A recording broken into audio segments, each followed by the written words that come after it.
अक्सर लोग मुझे व्हाट्सएप पे लिखते हैं या यूट्यूब पे लिखते हैं कि मेरे पास 20-25 स्कीम हो गई है। किसी ने लिखा मेरे पास 65 स्कीम्स हैं म्यूचुअल फंड की। क्या करूँ? क्या मेरा पोर्टफोलियो सही है? तमाम कन्फ्यूजन लेकर के लोग घूमते रहते हैं, अलग-अलग वीडियोज़ पे देखते हैं।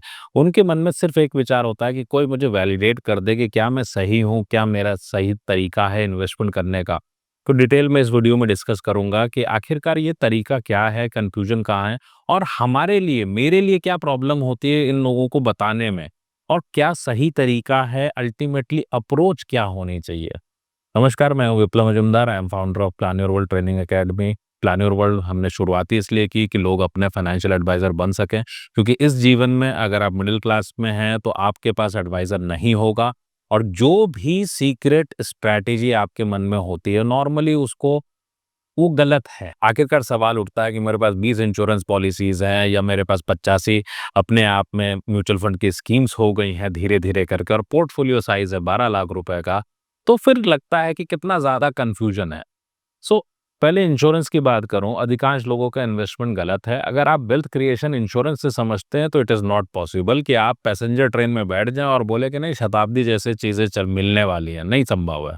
और अगर कोई आपसे ये कहता है कि नहीं इंश्योरेंस को सेविंग्स प्लान मान के चलें, तो भैया पैसा जो है सेविंग जो आप करते हो, वो सेविंग आप ही कर रहे हो। तो बचत खाते में पैसा रखने के लिए आपने इंश्योरेंस में पैसा नहीं डालना चाहिए, ये बात एकदम क्लियर है। तो सेविंग की अगर कोई बात करता है तो उससे कोसों दूर हो जाना चाहिए कि सेविंग स्कीम में पैसा नहीं डालना है मुझे वेल्थ बनानी है। वेल्थ जो बना चुके होते हैं वो बोल सकते हैं मैं गारंटी रिटर्न्स में जाता हूँ क्योंकि मेरे को अब वेल्थ मैंने बना ली है और ये पता भी चलना बड़ा मुश्किल हो जाता है कि वेल्थ कब बनी। खैर, हम लोग बढ़ते हैं अपने टॉपिक के ऊपर। सो मुद्दा क्या आता है? देखिए, पहले हमें लगता है कि किसी ने यूट्यूब वीडियो में बता दिया एसआईपी अच्छी है, डायरेक्ट भी अच्छा है, सो डायरेक्ट में कमीशन बचता है। आपने एसआईपीज़ कर ली। सो 1000 की एसआईपी कर ली, 2000 की एसआईपी कर ली। अब पता ये चला धीरे-धीरे आपके पास स्कीम्स काफ़ी सारी हो गई। 20-25 स्कीम ऑन एन एवरेज अमूमन अगर देखें तो ये एक बहुत मामूली सी बात है, सभी के पास हो जाती हैं। बट मेरा ये मानना है 5 स्कीम से ज़्यादा नहीं होनी चाहिए शुरुआत करने वक़्त। और अगर आपके पास 1 करोड़ का पोर्टफोलियो है तो क्या 250 स्कीम लेके आओगे आप? एक ही कंपनी, एक ही तरह की स्कीम पचासों कंपनी से लोगे? नहीं, ऐसा संभव नहीं है। होता क्यों है ये सब? होता इसलिए है क्योंकि हमारे पास में आइसोलेशन में एक प्लानिंग की एक सोच होती है। आप इसको इस तरह से देखें जैसे मैं देखता हूँ जेन ज़ी में जितने भी लोग हैं आईफ़ोन लेके घूम रहे हैं, सैलरी 18,000 रुपए है, ईएमआई के ऊपर आईफ़ोन लिया हुआ है और अब वो पूरी ज़िंदगी इसी रैट रेस में फँसा रहेगा। सो सेम मैनर में हमारे मन में ये आता है कि चलो एक एसआईपी ये कर देते हैं। तो ये जो आइसोलेशन में प्लानिंग का एक सिलसिला है, ये सबसे खतरनाक होता है। चाहे बच्चे के कॉलेज की बात कर लें, अपने रिटायरमेंट की बात कर लें, अपनी गाड़ी की बात कर लें, घर की बात कर लें, वेकेशंस की बात कर लें, हर एक चीज़ दायरे में होनी चाहिए, अपनी लिमिट में होनी चाहिए और इसको प्लान करना चाहिए। जब कोई इंसान कॉम्प्रिहेंसिव प्लानिंग करता है, तो उसको ये इन प्रॉब्लम्स को ये व्यक्ति फेस नहीं करता। क्यों? अगर एक फाइनेंशियल प्लान की मैं बात करूँ, तो क्या होता है कॉम्प्रिहेंसिव प्लानिंग? मेरी ज़िंदगी में आज मैं कहाँ खड़ा हूँ और मुझे जाना कहाँ है? अब आप इसको ऐसे सोचें कि एक प्लान में इमरजेंसी फंड का पार्ट है, रिस्क कवर का पार्ट है कि एक व्यक्ति पूरी ज़िंदगी में जो भी करेगा, करेगा लेकिन आज अगर ये व्यक्ति नहीं है तो इसका इंश्योरेंस कवर कितना होना चाहिए? इसी के अंदर में इमरजेंसी के लिए हो गया, इसी के अंदर इंश्योरेंस हो गया, इसी के अंदर बच्चे की प्लानिंग से रिलेटेड चीज़ें हैं, इसी में आपका रिटायरमेंट का है, इसी में अगर वेल्थ क्रिएशन की बात करूँ तो वो भी आ जाता है, लोन्स भी आ जाते हैं।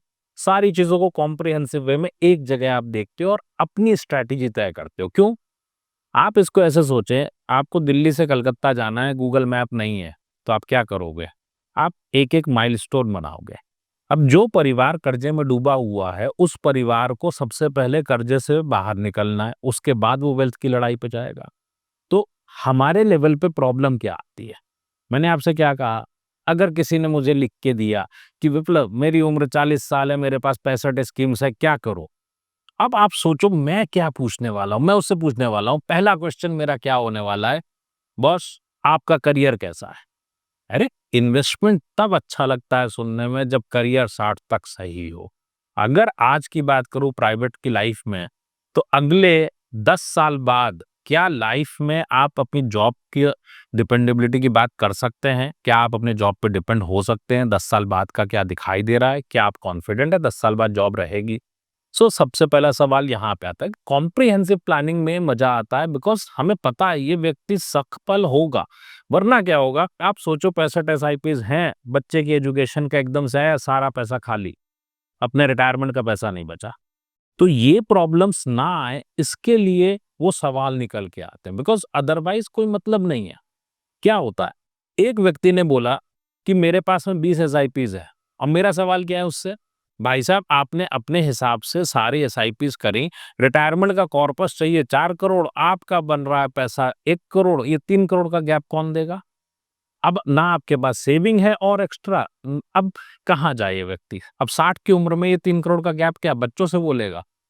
पहले से जो प्लान करते हैं उनको ये प्रॉब्लम नहीं आती। अब इनका सवाल क्या होगा, जो स्कीम्स मेरे पास है इनका क्या करूं? तो मैं आपसे एक बहुत सिंपल सी बात बोलता हूं, कोई व्यक्ति जाता है पुराना जर्जर घर खरीदता है, अब उसको वो सही करने में लगता है, वो कहता है यहाँ पे एक बल्ली लगा देते हैं, यहाँ पे एक पिलर लगा देते हैं, वहां फला जगह पे कुछ सरिया डाल देते हैं। क्या वो सही हो पाएगा? नहीं सही हो सकता।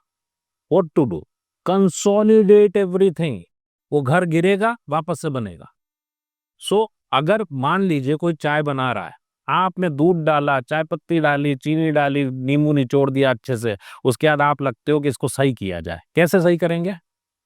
सही तो होना नहीं है, तो उसको पतीला खाली करेंगे, वापस से बनाएंगे। इसको बोलता हूं रीवायरिंग, रीसेटिंग योर ब्रेन। आप जब तक इस काम को नहीं करोगे ऐसे ही फंसे रहोगे। अब आप कहोगे पहले मुर्गी या पहले अंडा, आप कहोगे पहले ये सही हो जाए तो मैं आगे बढ़ लूंगा। अरे भैया, अगर कसरत करोगे तो मसल्स बनेंगे, जब मसल्स बन जाए तो कसरत कर लूंगा, ये कहानी नहीं चलती। आपने अपनी स्टाइल से चीजें कर ली, and one thing you know that you are not going to get any advisor. तो अगर ये 25 और 65 स्कीम का कूड़ा लेके किसी अच्छे एडवाइजर के पास जाओगे तो फाइल फेंक देगा। कारण पहला, एडवाइजर तो महंगे होते हैं, बहुत महंगे होते हैं, आपके अफोर्डेबिलिटी आती नहीं है उसके लिए। लेकिन अगर वो अप्रोच आपके पास अवेलेबल है, जिम्मेदारी आप ही को उठानी पड़ेगी। जितने भी फाउंडेशन से लेके डिटेल्ड कोर्सेज के जरिए आप चीजों को मैनेज कर सकते हो, लेकिन करना क्या पड़ेगा? करना फाइनेंशियल प्लानिंग होगा। सोचो समझो करो। तो सोचने वाला एरिया अगर हटा दोगे भाई तो यही गलतियां होंगी। और जिन्होंने भी ऐसी गलतियां कर रखी हैं, they should stop their all the investments and start from scratch. पूरा फाइनेंशियल प्लान बनाने की जरूरत है। अगर आप ठान लोगे, you can do it within 10 days. और जब से हम लोगों ने प्लानिंग वर्ल्ड में सॉफ्टवेयर को इम्प्लीमेंट किया है, फाइनेंशियल प्लानिंग का सॉफ्टवेयर दे दिया है कि लोग अपने आप में पढ़ाई करें और खुद इम्प्लीमेंट कर लें, तब से तो जिंदगी बड़ी आसान हो गई है लोगों की। सिंपल सा पॉइंट है, आप अगर अपना इतने सारे स्कीम्स में फंसे हुए हो तो इमीडिएटली अपनी पढ़ाई स्टार्ट करो। फ्रीडम प्लानर के जरिए पढ़ के अपना फाइनेंशियल प्लान खुद बना सकते हो आप, और ये बेवकूफियां करने से बच जाओगे। वीडियो कैसी लगी मुझे कमेंट करके बताइएगा। हाँ, ये सेल्स पेज नहीं है, आपके जीवन में वाकई में बदलाव लाने की तैयारी है। आपके पास अलग अलग तरह के लोग थे जिनको आपने एडवाइजर मान लिया, आपके जीवन में एडवाइजर नहीं है, you have to become your an own advisor. अपनी वाइफ को भी ये ट्रेनिंग्स जरूर दिखाइएगा। Links are in the description, या फिर planyoverworld.com वेबसाइट से भी आप ले सकते हो। और इतना जरूर ध्यान रखें, फाइनेंशियल एजुकेशन आपको ही लेनी है,